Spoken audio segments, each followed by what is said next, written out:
To address you next, we are pleased to invite Mr. Rizvi Zahid, Chairman of the Agripreneurs Forum, to speak to us about the Agriculture Modernization and Expansion Program in Sri Lanka.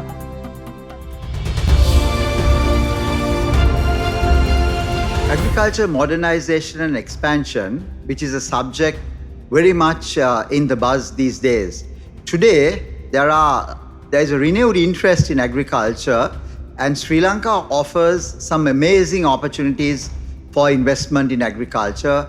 And my task and objective today is to highlight some of the key facets of this emerging opportunity for investment in agriculture. In terms of my presentation today, I'd like to cover a few broad areas. I'd like to start with a snapshot of agriculture, the background of agriculture and where Sri Lanka comes from. And then I'd like to dive into what I would like to call the opportunities. The opportunities are endless, and I'd like to explore them from a standpoint of the country, including some examples as well. Then I'd like to move on to what in Sri Lanka we consider the strengths in the agriculture sector. Where does the strengths for agriculture in Sri Lanka derive from, and how is that sustainable for somebody who is interested in investing in agriculture? With that, then I'd like to move on to something which is interesting, is the issues evolving around agriculture, principally the opportunities that are there in agriculture, and of course with the issues in terms of the policy aspects that need to be addressed. What are some of the issues that need to be addressed from the point of view of policy in terms of facilitating investment in agriculture? And then, of course, finally, I'd like to look at what are the levels of entry, what are the entry aspects that agriculture offers. So with that, let me start by going into Sri Lanka agriculture, a quick snapshot. We all know that agriculture in Sri Lanka still continues to play a very critical role in the overall economy and in the lives of the people of Sri Lanka. Agriculture accounts for 7.4% of GDP, which is important because it still, even though the number is small, it makes an important contribution touching the lives of the majority, or if not all, of the 22 million people in Sri Lanka. Now, very important for investment in Sri Lanka agriculture is to understand how long Sri Lankans and the country has been involved in agriculture. Sri Lanka has got a very rich agriculture tradition dating to over 2,500 years. As you may be aware, and I'm sure this is something which all Sri Lankans are proud of, is that our heritage covers across all aspects of agriculture, from the irrigation system and how a small country like Sri Lanka made use of every single drop of water that fell onto the country, and how that was converted into productive use so that the people had food. And this even amounts to looking at over the 2,500 years, the agronomy of the Sri Lankan agriculture, how the crops are grown, how the various types of agricultural produce are improved in terms of yields, and importantly also in terms of storage. You know that in Sri Lanka we have a rich tradition of storage. Today we talk of modern storage in terms of cold storage systems and modern logistic solutions for storage of agriculture produce. But Sri Lanka has an amazing tradition which basically is in the DNA of the people of the country of Sri Lanka. So it's a very rich tradition, one which is used extensively in the current day and which augurs very well for the future of agriculture in Sri Lanka. Another important element of the snapshot of agriculture in Sri Lanka is in terms of the people. We have 25% of the labor force involved in agriculture. What does this mean? Is that it touches the lives of all the people in Sri Lanka. And as a resource for investment in agriculture, Sri Lanka has a labor force in terms of the skilled labor force, in terms of the unskilled labor force, and in terms of all the participative various types of aspects of agriculture in terms of logistics. The people are involved in terms of the road transportation system, in terms of the logistics, in terms of the storage. But a very important statistic is this, is that Sri Lanka has a young, vibrant population. 14% of the population of Sri Lanka is, 25% of the population of Sri Lanka is under 14 years of age. And although in the age group 14 to 64, we have 65% of the population, there is a youthful spirit amongst the people of Sri Lanka for whatever reason, derived culturally, socially, and economically. We are a young, outward-looking people, very active. We'll come to that in a moment as we go ahead into the opportunities and also the strength. So the youngness of the people of Sri Lanka is a unique feature of agriculture society. Of course, in recent times, there has been a shift away from young people who are involved in agriculture, but I can tell you straight away that there is a trend of a large pool of people, particularly young people, having renewed interest in agriculture due to many factors. A lot of them are tech related, but that is something that augurs well for anybody seeking to invest in agriculture in Sri Lanka. So the third important point is that we have a very vibrant young labor force. Another important aspect of agriculture in Sri Lanka is that we have a very unique biodiversity. When we talk of biodiversity, immediately what comes to mind is sustainability. There is a consciousness on the part of people of Sri Lanka through many initiatives, through many aspects of civil society, that there is a care and a need to preserve the unique biodiversity of Sri Lanka. The biodiversity is not only something that runs to ensure sustainability of any investment in agriculture or any agricultural endeavor, but also in terms of the geography, the climatology, the soil, and the possibility of growing crops in Sri Lanka around the year. So we are unique in that we are blessed with different elevations from as much as 1,500 to 2,000 square meters above sea level to sea level lands, undulating lands, as well as different climatic zones. We have arid zones, we have semi-arid zones, we have the wet zones, and we have the semi-wet zones as well. And with even time in terms of climate, we have temperature ranges from as low as sometimes 8 to 10 to 15 degrees to as high to 30, 40 degrees. And a lot of this augurs well for what we know as year-round production and cultivation of a wide variety of crops. That's another unique aspect of the unique biodiversity of Sri Lanka, is that we can grow a wide multitude of crops. The only thing that we don't have is sufficient land. We have only 65,000 square kilometers of land, and as we shall see, it is very easy to plug into the new tech and new technology and new production systems and new agricultural models to ramp up output by working at robust, economically viable agri-value chains that can support even a small country like Sri Lanka. But the key point is that we have a unique biodiversity where a whole range of crops can be produced, and we have a tradition of already producing them over the last 30 or 40 years. Now, another key aspect of the snapshot of agriculture is that we have about 2.3 million hectares of agricultural land, of which about 80% is in what is called non-plantation crops. Sri Lanka has a rich tradition coming from colonial times with tea, rubber, and coconut.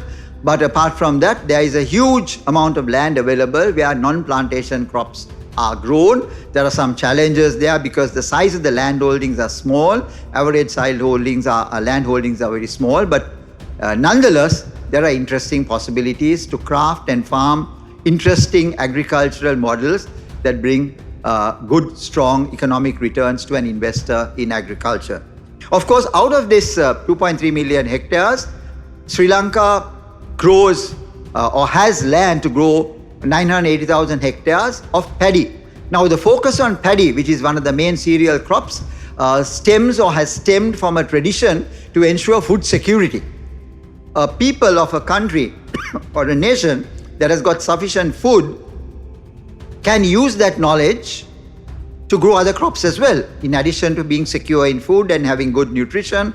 And therefore, the paddy crop is very central. And also, paddy is a crop that helps to generate cash flow to farmers so that they can keep some part of the revenues for growing. There are issues in terms of financing, but those are some things that an investor in agriculture can address and can come up with very viable, logical solutions to overcome a shortfall in financing in agriculture. So paddy is an interesting crop, and we have around 5 million metric tons of paddy produced each year in 2 main cultivation seasons, and Sri Lanka has got a good, vibrant result from paddy growing over the period from the time of the Green Revolution in the late 70s onwards, where we have today a yield of 4.7 metric tons per hectare in the case of the paddy, which is quite good, although still not as good as some of the other big chief paddy producing countries. So we have a good tradition to be able to produce high yields. Paddy is a clear winner in terms of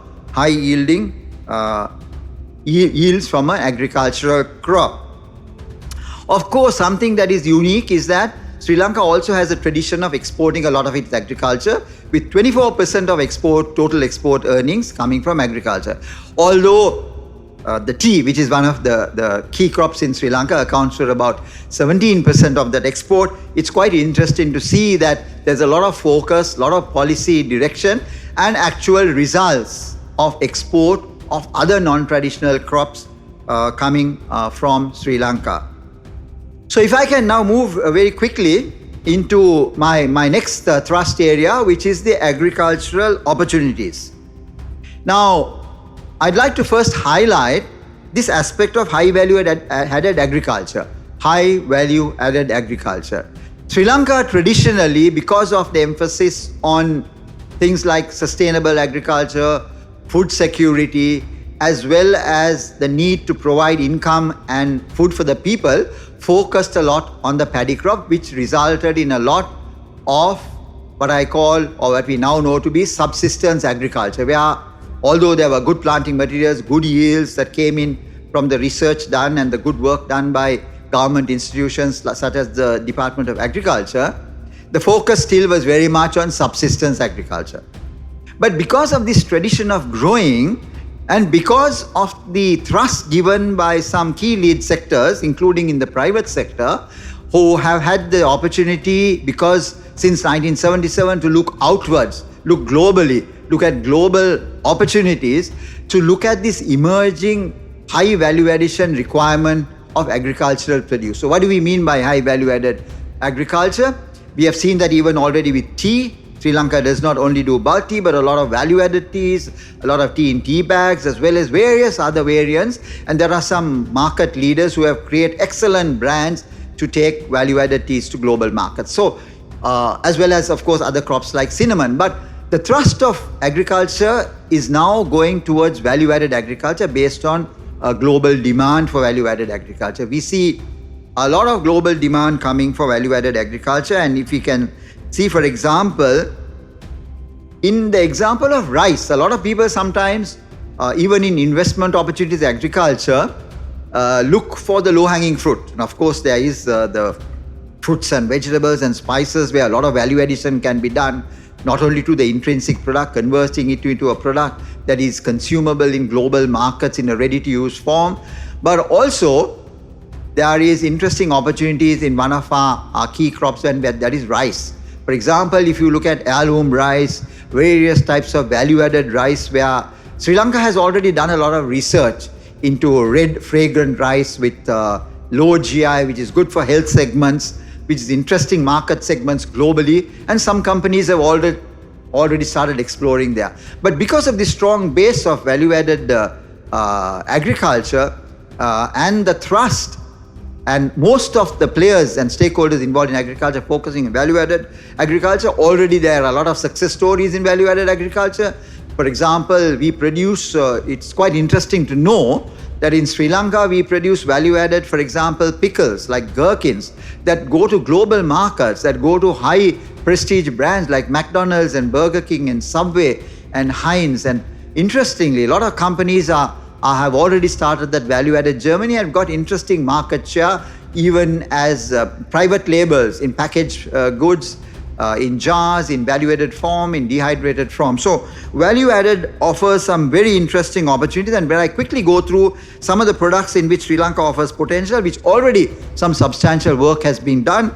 crops like moringa and superfoods, like even the virgin coconut oil, jack, which is a jackfruit, which is can be converted into a meat substitute. A lot of research work is being done, offers interesting opportunities. Manioc flour, the Ceylon coffee, which is very interesting. If you see, already in Sri Lanka, we have a lot of brands using Ceylon coffee with a lot of value addition, which certainly can be positioned into global markets as well.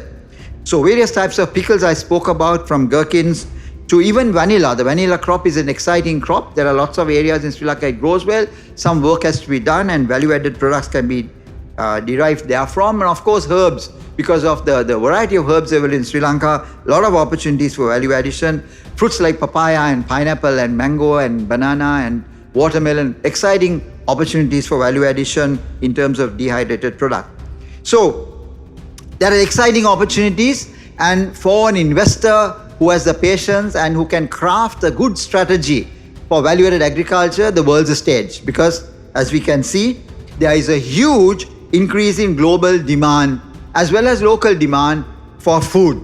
Particularly in the post-pandemic period, there is a huge demand for immunity-boosting foods. There are disruptions to the food value chains, and people are scrambling for food, not knowing whether food security can be guaranteed. Various types of crops can get into short supply. So they are trying to establish partnerships, and in Sri Lanka, we have the ability to quickly ramp up production in some of these foods, particularly immunity-boosting foods, from which we have a strong advantage. Also, as all of us are aware, climate change is playing havoc with agricultural production. We have seen food indices going in a yo-yo fashion up and down. We have shortages of food sometimes. Climate change impacts that, as well as economic impacts of wars and conflicts around the globe, which causes disruptions to food value chain. So a lot of increase in demand for food globally. And Sri Lanka can plug into that very easily to meet those unmet segments, even if it means looking and focusing on niches in the global market. In the local market as well, you can see the simple signs and indications of a supermarket. If you go to any of one of Sri Lanka's supermarkets, you can see a great sophistication in the demand for foods, particularly value-added foods, in packaged foods. 20 years ago, we didn't see products like the lettuces and salads in various forms. Varied value-added organic foods are coming into supermarket shelf, and people are interested in purchasing these products. And there is a share of wallet that is going into these foods. So in terms of some of the key areas where Sri Lankan players can get involved in agriculture, this is one of the areas. Of course, there is a huge demand for market-driven value chains. Investment in agricultural market-driven value chains. There is a lot of interest in establishing, processing, in looking at logistics, innovation, investment in R&D, markets and branding. These are exciting opportunities for somebody interested in investing in agriculture, and opportunities abound in this area.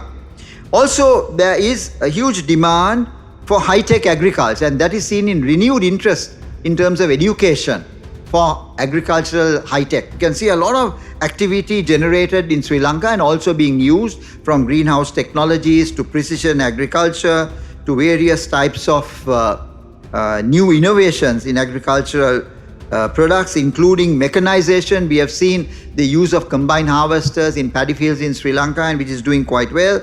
And similarly, there is a lot of focus on sustainable agriculture, and this is something that an investor in agriculture who is conscious of the environmental impacts would be interested in. Of course, there are other interesting opportunities in fisheries, in dairy, and in the poultry sector. For example, in fisheries, there is huge opportunities for farmed fishing, apart from the fact that we have a huge global resource around us.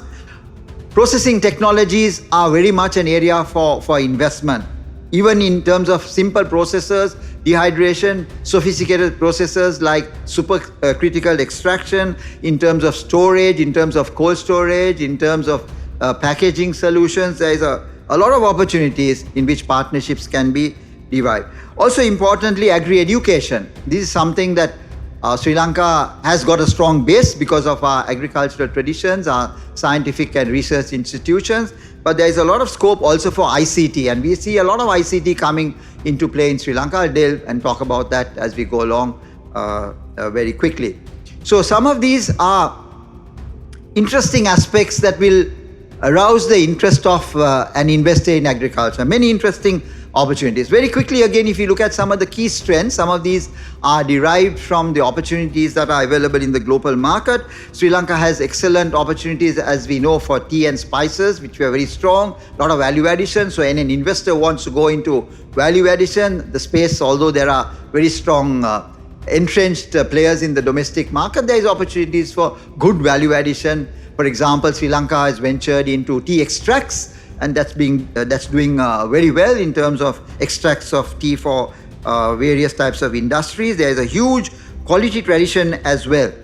So in terms of route to market, Sri Lanka has already set up quite a lot of those, and there is global acceptance because of our quality tradition, because of our focus on good agricultural practices. Sri Lanka is doing quite well. Of course, a key one is the geo-strategic location of Sri Lanka. We have access to markets east and west, and importantly, access to the north, and as well as countries like India and Bangladesh and Myanmar, as well as even Pakistan and other countries, offering lots of excellent examples for creating value chains, for sourcing product or finding markets. Also, tea and spices, as I said before, provide brand leadership. I don't want to dwell on that point too long. Clearly, that's something that Sri Lanka can build on very strongly. We have a strong Ayurvedic tradition. We have a lot of products, and we have seen a lot of brands, including in the wellness area, but nutraceutical products in value-added forms, in capsules, in various types of immunity-boosting foods. There is a huge amount that can be done through aggressive biotechnology interventions, which I will talk about in a minute, which is really the convergence of technologies. Bioscience, nanoscience, IT and agroscience, all coming together. And we see, particularly amongst young people, particularly those who are not even schooled in agriculture, going into this area, bringing convergence of all these science into agriculture to improve the culture of agriculture. And this has led to the emergence of a new breed of startups in the agri-tech area. The innovation ecosystems is changing rapidly, lending to strong interest and investment in agriculture. And all of this is supported by government intervention, by, for example, the World Bank Agriculture Modernization Program and various other initiatives, including the EU, as well as in institutions like the IFAD, who's working with the SAP program, the Ministry of Agriculture, all of which is improving the ecosystem in Sri Lankan agriculture. And these are all critical strengths that can help to support the opportunities, exploitation opportunities. With regard to policy facilitation, there are a lot of issues that have come into Sri Lanka in recent times, but this is being addressed in a very clear way, given leadership by both the government as well as some of the institutions governing agriculture. So a lot of incentives for agriculture, from the tax incentives, 14% corporate tax rate for processing agriculture, 5-year tax holiday, 0 for farming activities. So very interesting. So government policy on import food substitution, which is creating a huge demand for local food production, offers interesting opportunities. The new agriculture policy is taking place, a lot of stakeholder engagement and input provided, unlike in the past. So that's very good, the positive sign. There is the process for land acquisition. Large bulk of land in Sri Lanka is in the hands of the state, but mechanisms are coming now for providing agricultural land for investment, and I think this is a positive sign, and synergistically this should add as we go along to further reformation of the land process. So simplification approval processes, the inputs are a problem sometimes in Sri Lanka to get on seeds and planting materials, on nutrition, and right now we have a bit of a issue with regard to the ban on imports of chemical fertilizers and chemical protection, but that's being addressed, and I'm sure that can be resolved without any serious long-term impairment or damage to the agricultural sector. Importantly, there is a lot of strengthening of institutional support from the Board of Investment, the Department of Agriculture, the Mahaveli Authority, the Export Development Board, the Institute of Technology Institute in Sri Lanka, the various research institutions, the Sri Lanka Institute of Nanotechnology, SLIF is coming on, biotechnology, as well as the government research playing a strong, aggressive role. And importantly, policy facilitation is being strengthened by industry engagement mechanisms through the Chamber of Commerce, the other chambers, the industry associations, engaging with government, engaging with industry, and resolve issues in order to make Sri Lankan agriculture really growing and to support the investment process.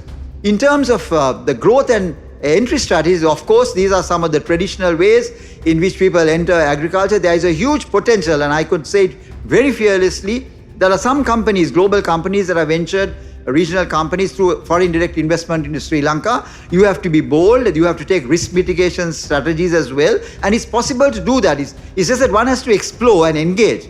Joint ventures are very important modes of entry, and there are a lot of Sri Lankan companies willing to enter into joint venture agreements. Production and marketing partnerships. Sri Lankans are very open-minded people. They are looking for technical engagement for joint ventures, looking for marketing partnerships, finding outlets for global markets for Sri Lankan produce. For value chain partnerships, also there are quite interesting opportunities. For example, I know currently there are companies in Sri Lanka together with partners globally looking for having warehousing in the Middle East or in London for Sri Lankan produce in order to take products across there. Licensing is also something very important. People have got licensing technologies in the agri-space that can be licensed to Sri Lankan companies or that can be brought across here. There are agency representations. There are a lot of inputs and a lot of products that are available to be made available for Sri Lanka, and agency representation. Sri Lankan companies are very hungry to invest in agriculture. Acquisitions are another route which can be done either through the private equity or total acquisitions, as well as, this is an interesting thing, investment in listed agri-food entities in the local stock exchange. There's a lot of opportunities available, and we can see renewed interest. Of course, this is all linked to the macro climate, the investment climate in Sri Lanka. But for an intelligent investor, if you read all of these signs, if you look at the opportunities, and if you look at what Sri Lanka offers, these entry growth strategies can really be a route to success. So I am sure at the end of the day, most of you who really have your antenna out looking at the opportunities for investment, Sri Lanka offers an interesting, if not very profitable, opportunity for investment in agriculture. I thank you.